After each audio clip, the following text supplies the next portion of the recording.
If you find yourself constantly overcommitting, people pleasing, or even burning out just to avoid disappointing others, then this one is for you. Hey everyone, welcome back. Today's episode is a little personal and absolutely necessary because we are talking about something so many of us has struggled with, especially after moving abroad, just to say no.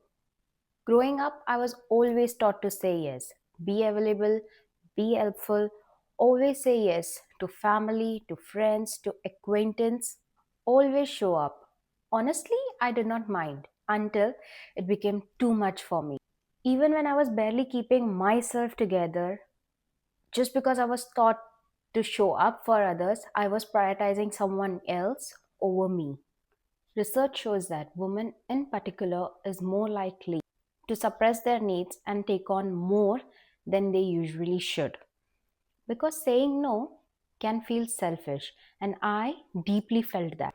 Saying yes always felt like being kind and needed, but saying no always felt like rejection. So let's see why the skill of saying no, even when you're in another country, is absolutely required. When I moved here, I said yes to everything, every outing, every dinner, every catch up. I didn't want it to offend anyone. Also, I didn't want it to feel left out. But I think underneath all, I was just afraid. Afraid that if I say no, that would hurt someone. Afraid that if I say no, they might not invite me next time, that I might even lose my place or be forgotten. And while I was busy not disappointing someone else or everyone else, I started disappointing myself. Somewhere back of the mind, I knew that I'm overcommitting. I wanted to spend time with myself. I wanted to go out with my husband. But like I said, I had that fear. Over time, I noticed that I was constantly frustrated with myself, not with anyone else. I was agreeing to things which I didn't want to just to make others happy. And the more I started saying yes, the more people started to expect me. Eventually, I realized that other people are making decisions for me. No, not just because they were commanding or something, it's because I never spoke for myself. Over time, I started asking myself, what am I saying yes to? And if I'm saying yes to a particular thing, in the bargain, what I'm losing, whether it's my energy, my time, or doing some other activities, am I okay with that? Am I okay to lose that in the trade of saying yes and attending something which I don't want to attend? I needed some boundaries. I don't want to look rude or be ungrateful, but constantly saying yes was leading to a burnout. And once when I just said no to one of the get together, people understood, and I realized that they will understand. People who love me would understand the reason why I'm saying a no. Let's be real, saying no is really hard. I've seen the TikTok videos where they say that just say no, just say no. No, it's not that easy. You know that if you say no, maybe someone can get hurt, maybe someone would take it casually, but someone, what if they get hurt? What are we going to do in that case? Every time I would second guess myself. I would think, can I squeeze in this? Can I say a yes, and then we'll figure out later how I'm going to manage it? But when I realized this is really not helping, I have picked up some tools. Literally, I had some answers ready in back of the mind when I knew I have to say a no in this instance. So these are my few tools or ready to go answers. Let me tell you. One, I'm not sure. Let me check and get back to you later. This always works. The another one is, I have another commitment, but in case if I can make it, I'll surely let you know in advance. If you can make it, well and good. But if you cannot make it, you can just respond with kindness saying that, thank you so much for inviting, but unfortunately, I have some other commitment. Like I informed you guys, I cannot be there. I'll surely catch up next time. And most importantly, I realized that I don't have to give a reason. I don't have to explain everyone that why I'm not able to make it. I can just politely say, I'm so sorry I cannot come. That's it. That's helpful as well. There are very rare instances when people will nudge you for a reason that why are you not attending and what's the reason behind that? I don't think so, people. It's just in our mind that we think that people might ask us for the answer. Actually, they don't ask us for the reason. Let me share a couple of real moments. A friend of ours invited us for dinner one weekend. Of course, we went because we had the time and the liberty. So we went, we had a very good time. We had long talks and it was beautiful. We were happy, we left. The next weekend, they called us back and asked if we can come for another dinner. I was a bit hesitant, but my husband wanted to go. So we said, yeah, of course, we'll try and make it. And we made it. We went for another dinner. That was good. But then following weekend, they called up again. Are you guys free? What's the plan? Let's catch up for dinner. Now this was something I really didn't want to go.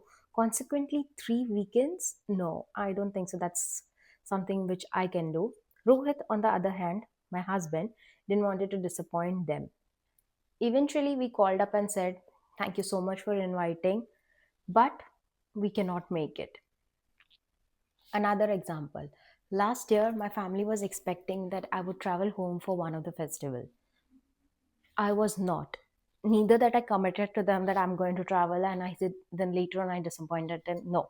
I said that let me see, I'll let y'all know. I just started a new job. I know I couldn't take time off. But I was so fearful to tell them that I cannot make it. I was literally chickened out. I mean, I kept delaying that conversation as far as I could.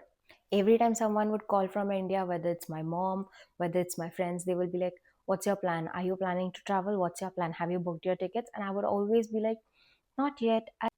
Whereas I knew I'm not going to make it. I'm definitely not going to travel this year.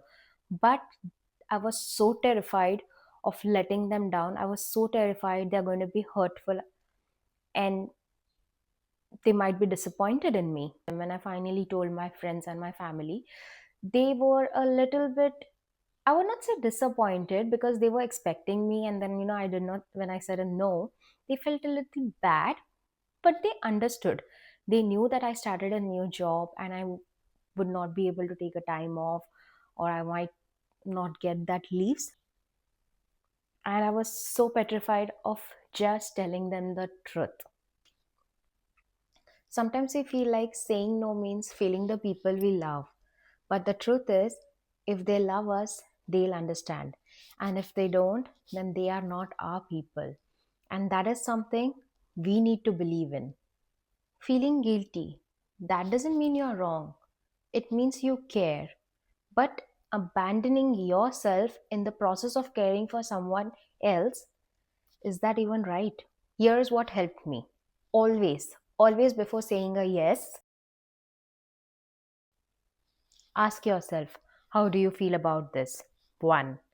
Second, does this excite you? Do you feel aligned to this? Say yes. But if it feels drained, overwhelming, or forced, just pause. You don't have to say a no directly, just pause. Remember this line. Saying no doesn't mean rejection, it means redirection towards what actually matters to you. It's redirecting you towards what actually is important to you. Sometimes you can even not say a hard no. You can compromise, find a middle way to it, maybe reschedule it. It's not about refusing, it's about being honest to yourself as well as the other person. This is a give and take process. If I say a no, obviously there would be days when someone else would say a no, and that time I need to understand what they are going through and just acknowledge and accept the same. So, saying no, setting boundaries is all a part of life, especially when you move to another country, when you're so overwhelmed by saying yes to everything because you just want to fit in. You should also understand that you need to take a step back, take time for yourself, and set boundaries. So essential for living a good, healthy, and a content life. My closing thought for you would be something which I often remind myself. I cannot, I cannot control how someone else would feel. I cannot control how they can feel for themselves. I cannot control how they can feel for me. What I can do is I can be kind, I can be helpful, I can show up whenever I can. I need to maintain clarity and respect. The rest is on them. There is this very strong Hindi saying. There's a song on it as well. कुछ तो लोग कहेंगे लोगों का काम है कहना. It's upon you how you protect yourself, your energy, your time. People will talk, people will always have something to say. You need to set your priorities and your boundaries straight. And that's it for today. I will see you all in the coming episode. I'm going to talk about my failure. I hope it is going to be exciting. Oh, failures are not exciting, but I hope that would be a good topic for you all. Thank you so much, guys. See you. Take care.